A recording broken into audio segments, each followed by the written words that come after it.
다채로운 마감재와 고급스러움을 표현하기 위한 기법들이 많이 쓰인 집이었어요. 이 집을 고민했었던 가장 큰 컨셉은 좀 단순화시키고 조금 더 따뜻한 집을 만드는.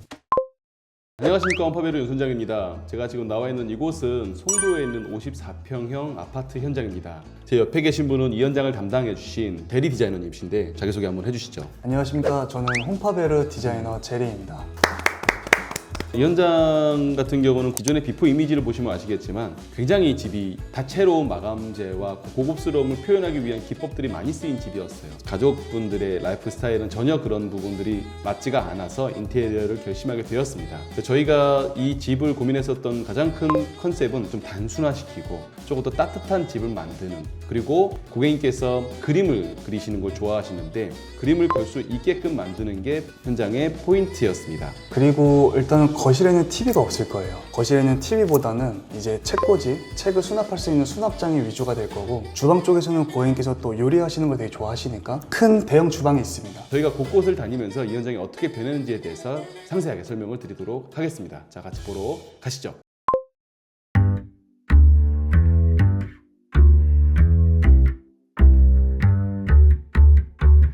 우측에 보시면 도어가 총 6개가 있어요. 이 중에서 가운데 4개는 폴딩 형식으로 되어 있습니다. 자전거나 유모차, 여러 가지 밀고 들어가는 제품들이 있잖아요. 조금 더 편리하게 쓰게끔 구성을 해드렸습니다. 여기에는 수납장이 하나가 있어서 청소기를 수납할 수 있는 공간이 있고, 바닥 같은 경우에는 900에 900짜리 대형 타일을 좀 사용을 했어요. 현관에서 공유문까지 이어지도록 같은 900에 900짜리 타일을 사용을 했습니다. 그리고 현관에서 들어오시면은 원래는 여기가 좌우로 뚫려 있는 공간이었어요. 좌우로 뚫려 있으니까 시선이 분산되는 듯한 복잡한 느낌이 들어서 한쪽을 벽처럼 히든도어 처리를 하고 한쪽으로 움직일 수 있도록 그렇게 구성을 해드렸고, 대신에 좌측은 완전히 막는 게 아니라 현관에서 주방으로 바로 갈 수 있도록 그렇게 도어를 달아드렸습니다. 원래는 이쪽에 좀 돌출된 벽이 있었어요. 직각으로만 되기에는 예쁘지가 않으니 조금 더 부드러운 맛을 살려야겠다는 생각으로 곡선 라운드를 좀 잡아주었습니다. 주방으로 한번 가보겠습니다.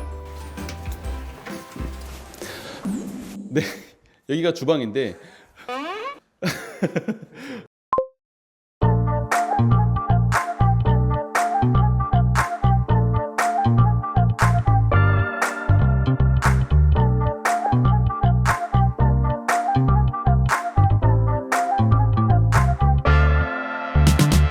기존에 마감재들이 너무 많았습니다. 기존의 형태가 조금 복잡스러워서 이걸 단순화하는 데 집중을 많이 했습니다. 그래서 넓은 조리대 공간을 원하셔서 원하시는 만큼 사이즈의 조리대 공간을 확보해 드렸고, 개수대 가열대가 이 위치에 있기를 원하셔서 딱 그 위치에다가 저희가 시공을 해드렸습니다. 그리고 상판은 저희가 세라믹으로 시공을 했는데 아무래도 바탕들이 전부 다 좀 플랫하다 보니까 조금 더 포인트가 가면 좋겠다고 생각을 해서 강렬한 간지가 있는 대리석 질감의 세라믹 상판을 제안드렸습니다. 고객님께서 키가 되게 크세요. 그래가지고 저희가 일반적으로 쓰는 90cm 높이가 아니라 95cm의 높이로 별도로 신경을 쓴 부분이에요. 일반적인 높이로 했다가는 좀 허리가 아플 수가 있습니다. 혹시 키 크신 분들이 계시다면 950까지도 상판이 괜찮으니 참고하시면 도움이 되실 겁니다. 이 냉장고는 이제 프리스탠딩 냉장고인데 저희가 이 냉장고가 튀어나오는 게 조금 더 덜 보이게끔, 더 돋보이지 않게끔 하기 위해서 이 뒤에 있는 벽을 현관 쪽으로 좀 더 밀었어요. 최소한의 두께만 튀어나오게끔 만들어 드렸습니다. 근데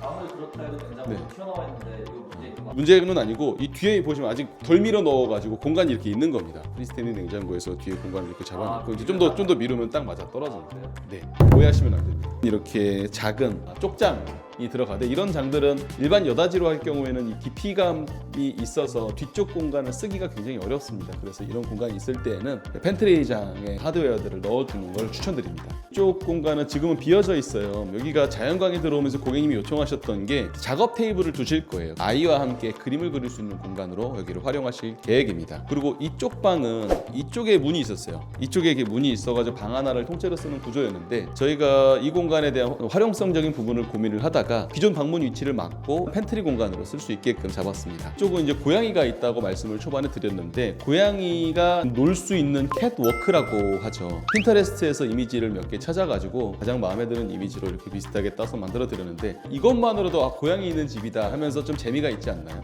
아이들이 올라가기에는 좀 죄송합니다.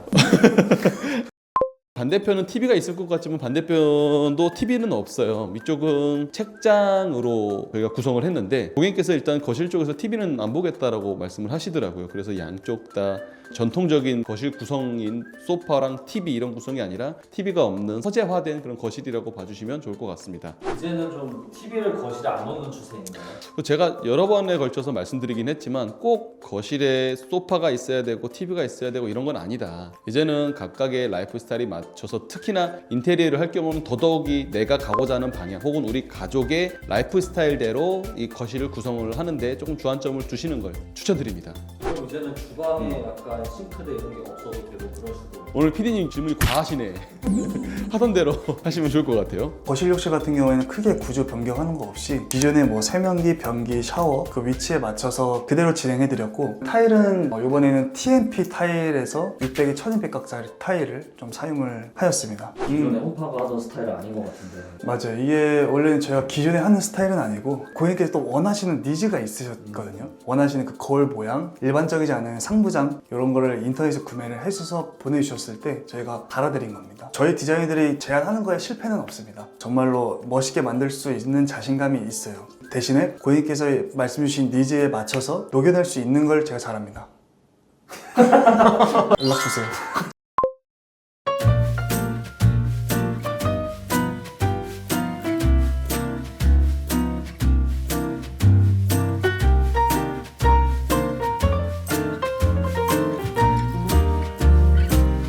일반적인 아파트보다 큰 안방이에요. 붙박이장도 좌측부터 저희 끝까지 이어져 있고 같은 톤으로만 가기엔 너무 심심할 수 있으니 올리브색의 포인트 색상을 좀 넣어드렸어요. 좌측에 보시면은 화장대가 있어요. 일반적으로 저희가 많이 하는 화장대 높이는 아니고 주방 하부장과 마찬가지로 고객님에 맞는 높이로 시공을 해드린 화장대입니다. 여기는 이제 안방 욕실인데 기존에 있던 위치들은 비슷해요. 설치하고자 하는 기물들의 위치에 맞춰서 약간 조금 수정한 케이스인데 우선은 이런 프리스탠딩형 욕조를 설치를 하였고 이걸 하시기 전에는 꼭 주의할 점은 미리 욕조 크기가 어떤지를 파악을 해야 돼요. 그래서 들어가고자 하는 공간이 나오는지 그리고 들어가는 공간에 맞춰서 배수를 뽑아야 되고 욕조에 사용하는 욕조용 이런 수전들이 또 따로 있어요. 이렇게 매립된 수전도 있고 프리스탠딩 형식으로 세워서 사용하는 욕조 수전도 있어요. 그거에 맞춰서 배수 구성을 꼭 해야 됩니다. 그리고 욕조만 들어가기는 뭔가 너무 아쉽잖아요. 그러다 보니까 이런 600에 1200각 포인트 타일을 활용을 해서 조금 더 이 공간에 대한 분위기를 잡아주었습니다. 세면대 옆에 있는 수납인데 아래쪽에서는 하부장 형식으로 사용을 할 수 있게끔 수납장을 구성을 해드렸고 좌측은 이 옆에서 사용할 수 있는 오픈 공간으로 왜냐면은 안쪽에도 콘센트가 있어서 뭐 면도기라든지 여러 가지 욕실 용품들이 있잖아요. 여기다 놓고 바로 사용할 수 있게 그렇게 구성을 좀 편리하게 해드렸습니다. 좌측에는 변기 공간이 있고 우측에는 샤워 공간이 있어서 말 그대로 욕조, 세면, 변기, 샤워 다 분리를 좀 도와드렸던 그런 안방 욕실 구성입니다. 그리고 특이하게 안방 욕실은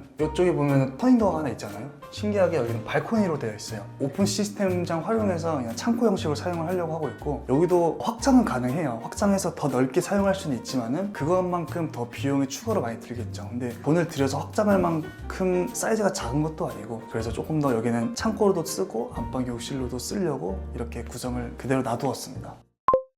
공지사항을 말씀드리면은 저희 시공 권역에 대해서 질문들을 많이 해주세요. 저희가 사무실 기준으로 해서 1시간 권역에서 웬만하면은 다 하려고 노력을 하고 있습니다. 근데 조금 어려운 지역이 강동이랑 이제 강북 요 먼 쪽 이런 쪽들은 조금 어렵더라고요. 양해해 주시기 바라면서 공사 기간은 보통 저희가 짧으면은 6주 좀 무난하게 하려면 2달가량이 필요합니다. 그리고 공사 이전에 준비하는 기간도 고객님들이 이제 한 달 전에 뭐 연락이 와서 말씀해 주시긴 하는데 불가능한 건 아니지만은 굉장히 타이트하게 디자이너들이 이제 진행하게 됩니다. 그러다 보면은 실수도 중간에 발생을 하고 조금 더 깊게 고민하고 싶은데 결정을 해야 하는 그런 타이밍이 또 오는 것도 마음에 많이 걸려서 저희가 권장하는 의사결정 시기는 공사 시작 2달 전으로 많이 말씀을 드리고 있어요. 이것도 결코 짧은 시간은 아니어서 인테리어를 준비하시는 분들이 계시면은 이런 얘기가 좀 더 도움이 되었으면 좋겠습니다. 저희는 다음 현장에서 또 좋은 콘텐츠로 만나 뵙도록 하겠습니다. 지금까지 홈파베리 윤 선장 그리고 제리였습니다. 감사합니다.